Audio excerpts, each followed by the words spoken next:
شكرا يا ربي شكرا.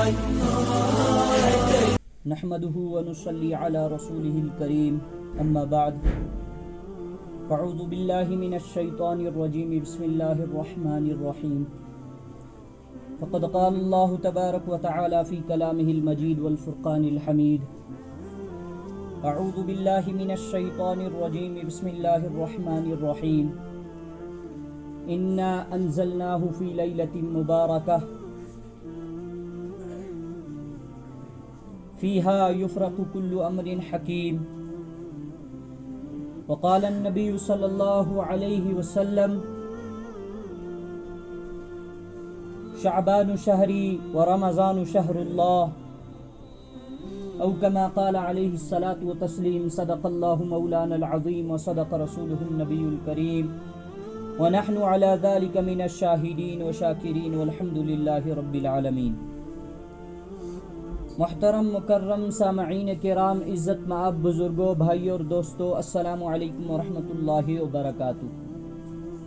اللہ تعالیٰ کا بے انتہا کرم احسان ہوا کہ اللہ تعالیٰ نے ہمیں ایمان والے گھروں میں ایمان کے ساتھ پیدا کیا. مزید اللہ رب العزت کا ہم پر بے انتہا احسان ہوا کہ اس پرفتن دور کے اندر ہمیں ایک عظیم بابرکت فریضہ نماز جمعہ ادا کرنے کی توفیق عطا فرمائی، اور مزید یہ سعادت ہمیں نصیب فرمائی کہ اس ہی جمعہ کی جو شام ہوگی اس میں اللہ تعالیٰ نے ہمیں ایک بابرکت رات عطا فرمائی کہ اللہ تعالیٰ کلام پاک میں فرماتے ہیں ان عدت الشہور عند اللہ 12 شہرا فی کتاب اللہ یوم خلق السماوات والارض، کہ 12 مہینوں کی تعداد جو ہوئی وہ اللہ تعالیٰ فرماتے ہیں کہ یہ تعداد ہم نے متعین کی ہے کتاب میں جو کتاب اللہ ہے، اور ان میں سے چند مہینوں کو اللہ تعالیٰ نے مبارک بنایا. ان مہینوں میں ایک مہینہ شعبان ہے، اور پھر اس کے بعد ایک مہینہ رجب کا ہے، پھر اس کے بعد یکے بعد دیگرے جو 3 مہینے ہیں وہ شعبان اور رمضان، پھر ذی قعدہ اور ذی الحجہ. ان 4 مہینوں کو اللہ تعالیٰ نے بڑا مبارک بنایا ہے، اور ان مہینوں کی 2 راتوں میں اللہ تعالیٰ نے ان راتوں کو متعین کیا، ان راتوں کو مبارک بنایا. اس میں پہلی رات جو ہے وہ کیا ہے؟ شب برات، جو آج شام کو ہے، اور ایک رات ہے جو شب قدر.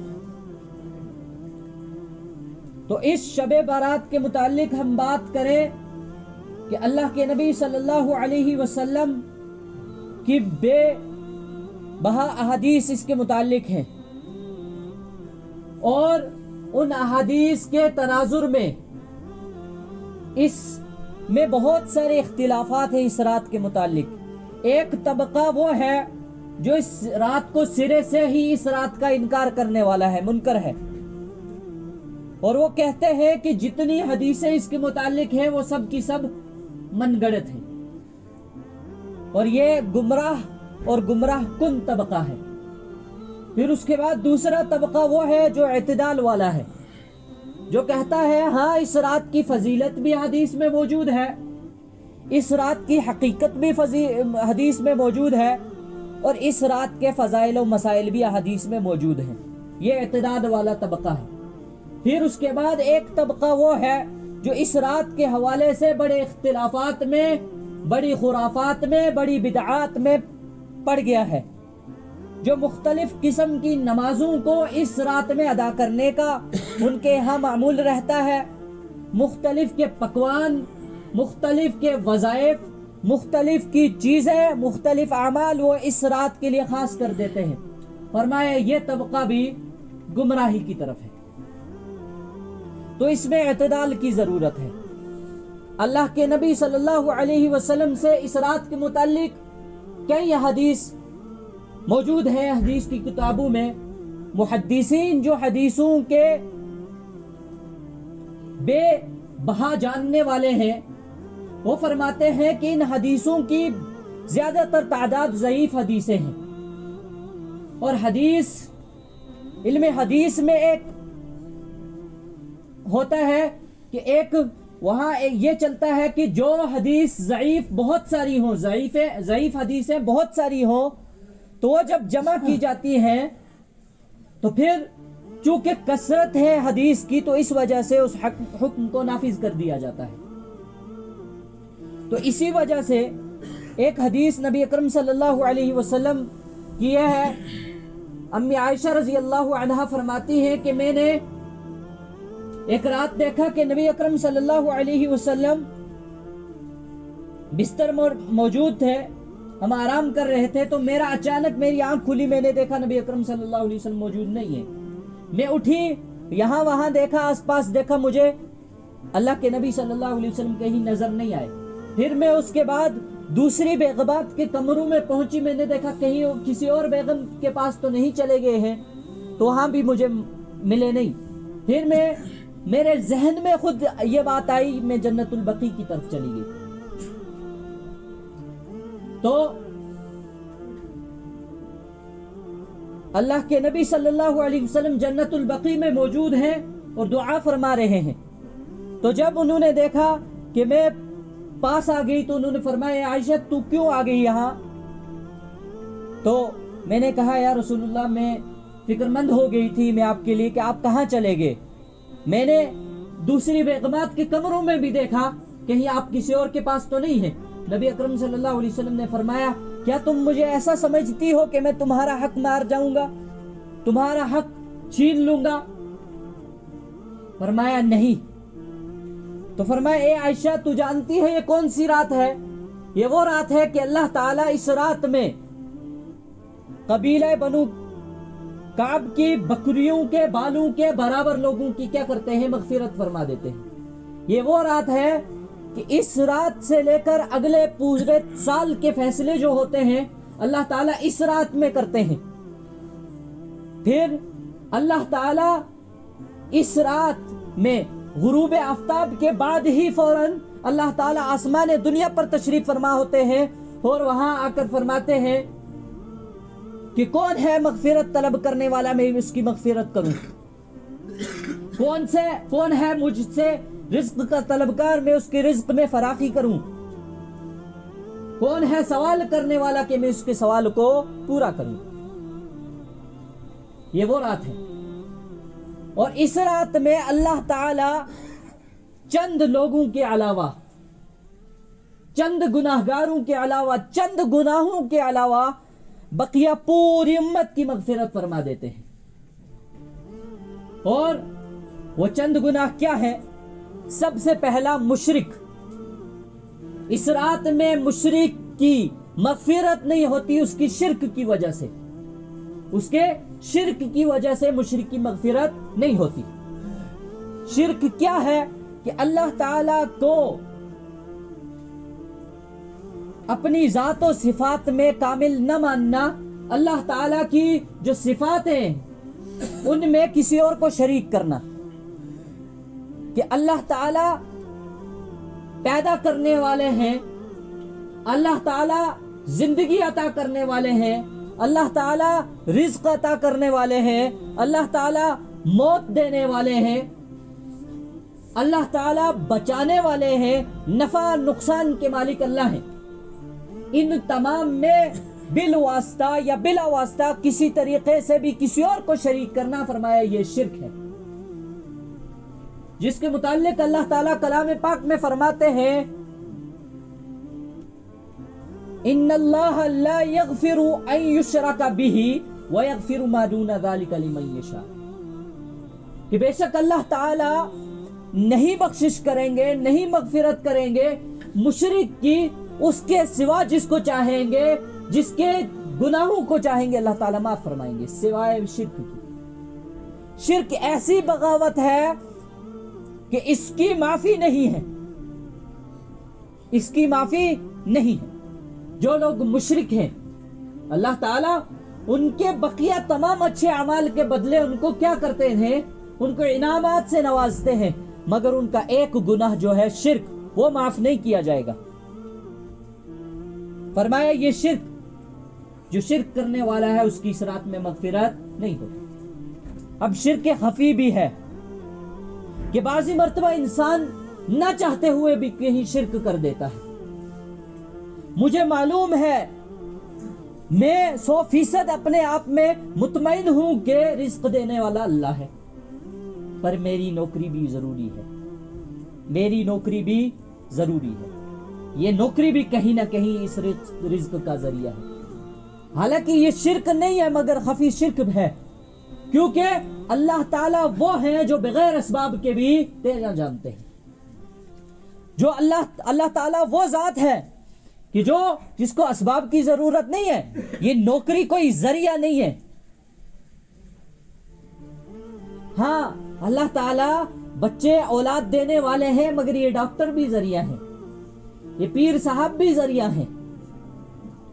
فرمایا یہ شرک ہے، یہ شرک خفی ہے، یہ بھی تو شرک ہے، کیونکہ اللہ تعالیٰ جس کو اولاد دینے پر آئے تو ڈاکٹروں کے بنا بھی اولاد ہو جائے گی، کوئی ذریعہ نہیں ہے۔ بالواسطہ یا بلا واسطہ اللہ تعالیٰ کی صفات میں کسی کو شریک کرنا، یہ شرک خفی ہے، شرک ہے، اور شرک کو معاف نہیں کیا جائے گا۔ سورہ لقمان میں حضرت لقمان علیہ السلام نے اپنے بیٹے کو نصیحت کرتے ہوئے فرمایا، ایک نصیحت ان میں سے یہ تھی، وَإِذْ قَالَ لُقْمَانُ لِإِبْنِهِ وَهُوَ يُعَزِّمُهُ یا بنی لا تشرک باللہ ان الشرک لظلم عظیم، کہ لقمان علیہ السلام نے جب اپنے بیٹے کو نصیحت کی، سمجھایا، اس میں ایک نصیحت یہ تھی، اے بیٹا لا تشرک باللہ، اللہ تعالیٰ کے ساتھ کسی کو شریک نہیں ٹھہرانا، ان الشرک لظلم عظیم، بے شک یہ شرک بہت بڑا ظلم ہے جو انسان اپنے اوپر کرتا ہے، مشرک کی مغفرت نہیں ہوگی۔ نمبر 2، قاتل کی مغفرت نہیں ہوگی، جس نے جان بوجھ کر کسی مسلمان کا ناحق قتل کیا ہو، اس کی مغفرت نہیں ہوگی اس رات میں۔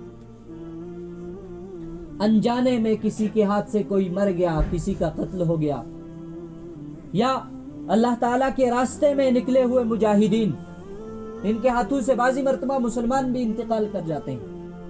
فرمایا کہ یہ قتل نہیں ہے، قتل وہ ہے کہ آپ جانتے ہوئے کہ اگلا آدمی قصوروار نہیں ہے، اگلے کا کوئی قصور نہیں ہے مخالف کا، پھر بھی اس کو قتل کر دیا جائے۔ فرمایا یہ کیا ہے؟ یہ اس کی بھی مغفرت نہیں ہوگی۔ پھر اس کے بعد زانی،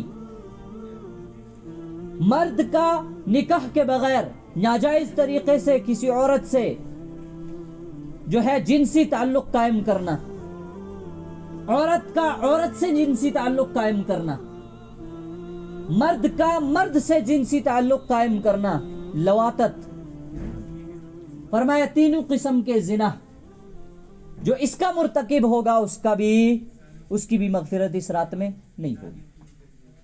پھر اس کے بعد فرمایا کہ کینہ بغض رکھنے والا دل میں کہ اس کی مغفرت نہیں ہوگی۔ انسان بعضی مرتبہ چاہتے ہوئے بھی دوسرے کو معاف نہیں کرتا ہے، اور بعضی مرتبہ معاف کر کے دوسرے کو معاف نہیں کرتا ہے۔ کیا کہتا ہے؟ میں معاف تک کر سکیا مگر میں تھوڑا ایک غلطی بھولتی نہیں، مجھے آپ کی یہ غلطی بھولتی نہیں ہے، ہاں میں نے آپ کو معاف کیا ہے مگر میں آپ کو چھوڑوں گا نہیں۔ تو کسی کی خوشیوں میں ناخوش ہونا، کسی کی بربادی میں خوش ہونا، کسی کی خوشیوں میں ناراض ہونا، کسی کے مقام پر پہنچنے میں اس کو نیچے گرانے کے منصوبے بنانا، ایک طرف کسی کو معاف کیا دوسری طرف اس کی غیبتیں کرنا، یہ سب بغض حسد میں آتا ہے۔ فرمایا ایسا آدمی بھی، ایسا آدمی جس کے دل میں یہ میل کچیل ہو، اس کی بھی مغفرت نہیں ہوگی۔